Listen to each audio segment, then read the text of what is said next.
তারা বিভিন্ন মামলায় আসামি হয়েছে।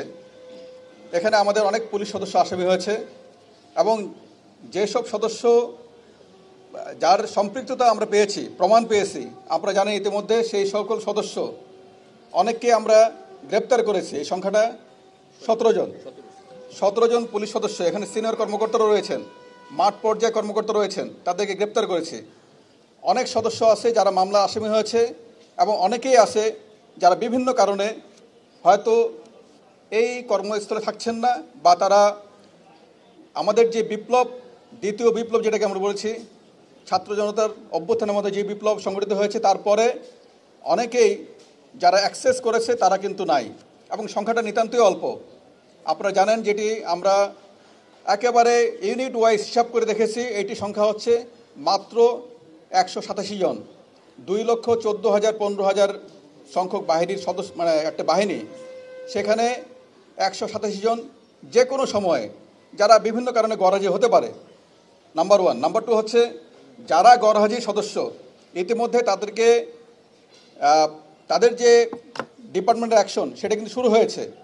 তাদেরকে কৈফিয়ত তলব করা হয়েছে, তারা কেন গরহাজির, তাদেরকে হাজিরের জন্য নোটিশ করা হয়েছে এবং তারা যদি না আসে আমাদের ব্যবস্থা ক্লিয়ার, তাদেরকে চাকরিতে রাখার কোনো সুযোগ নাই।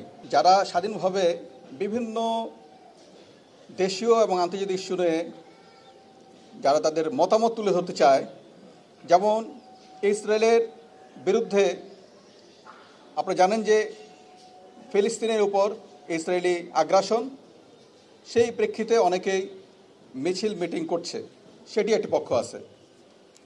স্বাধীনভাবে আমরা যেটা দেখি সেটি হচ্ছে প্রত্যেকের তার যে নাগরিক স্বাধীনতা, সংগঠন করার স্বাধীনতা, যে কোনো অ্যাসেম্বলি হওয়ার স্বাধীনতা, সেগুলি আমরা দেখতে চাই। সেগুলি আমরা যেন এই বাংলাদেশে সে তার এটি স্বাধীনভাবে প্রয়োগ করতে পারে। কিন্তু কেউ জঙ্গি তৎপরতা করবে বা আইএসআই বা অন্য কোনো সংগঠনের ভাব আদর্শে চলবে, সেটার কোনো সুযোগ নাই। ইতিমধ্যে আপনারা দেখেছেন যে হিজবুত তাহরির, একটা নিষিদ্ধ সংগঠন, তার যে মূল সমন্বয়ক, মিডিয়া সমন্বয়ক, তাকে আমরা গ্রেপ্তার করেছি। আমরা তথাকথিত পতাকা নিয়ে যারা হঠাৎ করে ঝটিকা মিছিল করেছে, সেই ধরনের 3 জনকে আমরা অ্যারেস্ট করেছি গত 2 দিন আগে। সুতরাং এই ধরনের কোনো সুযোগ নাই যে জঙ্গি তৎপরতা করবে। যারা নিষিদ্ধ সংগঠন, তাদেরকে আমাদের যে তৎপরতা সেটা কিন্তু অব্যাহত আছে। জামিন, এদের মধ্যে আমরা হিসাব করে দেখেছি যে যেসব জঙ্গির কথা বলা হচ্ছে এবং যারা জামিনের কথা বলা হচ্ছে, জঙ্গি এবং সন্ত্রাসী, এই জঙ্গি এবং সন্ত্রাসীদের জামিন কার্যক্রমটা অনেক আগের, বিগত সরকারের সময়ের। তারা কোনো কারণে তখন বের হতে পারে নাই, বের হয় নাই। আর যারা বের হয়েছে তাদের কিন্তু, তাদের উপর আমাদের নজরদারি সেটি কিন্তু অব্যাহত আছে। কেউ যদি আবারও কোনো সন্ত্রাসী কার্যকলাপ জড়িত হয়ে পড়ে, কেউ যদি জঙ্গি কার্যকলাপ জড়িত হয়, সেই ক্ষেত্রে তাদেরকে বিহাইন্ড দ্য বার্স থাকতে হবে, তাদেরকে বাইরে আসার সুযোগ নাই। এটা ঘটনার প্রেক্ষিতে আপনি জানেন যে যে ঘটনাটা আমরা ফেস করেছি সেটা তো আনপ্রেসিডেন্টেড।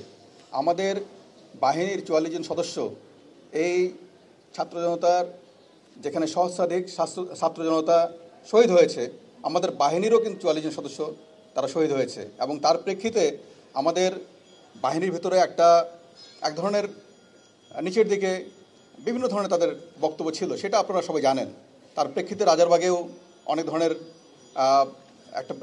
এক ধরনের সিচুয়েশন তৈরি হয়েছিল।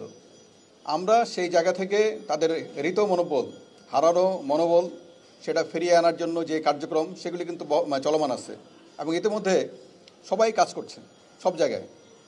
তার এই মনোবল ফিরিয়ে আনার বড় কাজ হচ্ছে পুরনো যারা কোনো একটা জায়গায় দীর্ঘদিন কাজ করেছে, নানা কারণে তারা ওই জায়গায় একটু কাজ করার ক্ষেত্রে কিছু বাধা বিপত্তি তৈরি হয়েছে, তাদেরকে অন্য জায়গায় সরিয়ে নতুন জনবল আমরা ওখানে দিয়েছি, এই কাজগুলি করেছি।